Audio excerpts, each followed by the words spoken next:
தேர்தல் பரப்புரைக்கான வழிகாட்டு நெறிமுறைகளை வெளியிட்டுள்ள தேர்தல் ஆணையம் அனைத்து அரசியல் கட்சிகளும் விதிகளை பின்பற்ற வேண்டும் என்றும் மீறினால் கடுமையான நடவடிக்கை எடுக்கப்படும் எனவும் எச்சரிக்கை விடுத்துள்ளது. மக்களவை தேர்தல் தேதி விரைவில் அறிவிக்கப்படலாம் என்று எதிர்பார்க்கப்படுகிறது. இந்த நிலையில் பரப்புரையின் போது வேட்பாளர்கள் மற்றும் நட்சத்திர பேச்சாளர்கள் நாகரிகத்துடன் பேச அறிவுறுத்தி தேர்தல் ஆணையம் விரிவான வழிகாட்டு நெறிமுறைகளை வெளியிட்டு உள்ளது. அதன்படி வாக்காளர்களின் சாதி மற்றும் மத அடிப்படையில் பரப்புரை மேற்கொள்ளக்கூடாது என்று அறிவுறுத்தப்பட்டுள்ளது.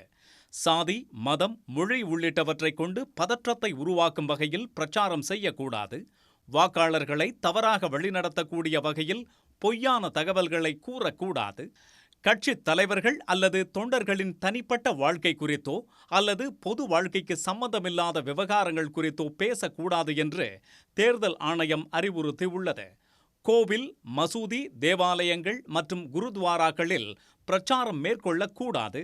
பெண்களின் கௌரவத்திற்கு கேடு விளைவிக்கும் வகையிலான செயல்கள் மற்றும் சொற்களை வேட்பாளர்கள் மற்றும் பரப்புரையாளர்கள் தவிர்க்க வேண்டும்.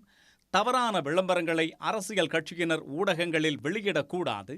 போட்டி வேட்பாளர்களை இழிவுபடுத்தும் நோக்கில் கண்ணிய குறைவான பதிவுகளை சமூக வலைதளங்களில் வெளியிடக்கூடாது என தேர்தல் ஆணையம் அறிவுறுத்தியுள்ளது. தேர்தல் நடத்தை விதிகளை மீறும் கட்சிகள், வேட்பாளர்கள், நட்சத்திர பேச்சாளர்கள் மீது கடுமையான நடவடிக்கை எடுக்கப்படும் என்று எச்சரிக்கை விடுத்துள்ள தேர்தல் ஆணையம் மக்களின் பிரச்சினைகள் குறித்து விவாதிக்கும் வகையில் பிரச்சாரத்தின் தரத்தை உயர்த்த வேண்டும் என்று கேட்டுக்கொண்டுள்ளது. உடனுக்குடன் செய்திகளை தெரிந்து கொள்ள சன் நியூஸ் பெல் ஐகானை கிளிக் பண்ணுங்க.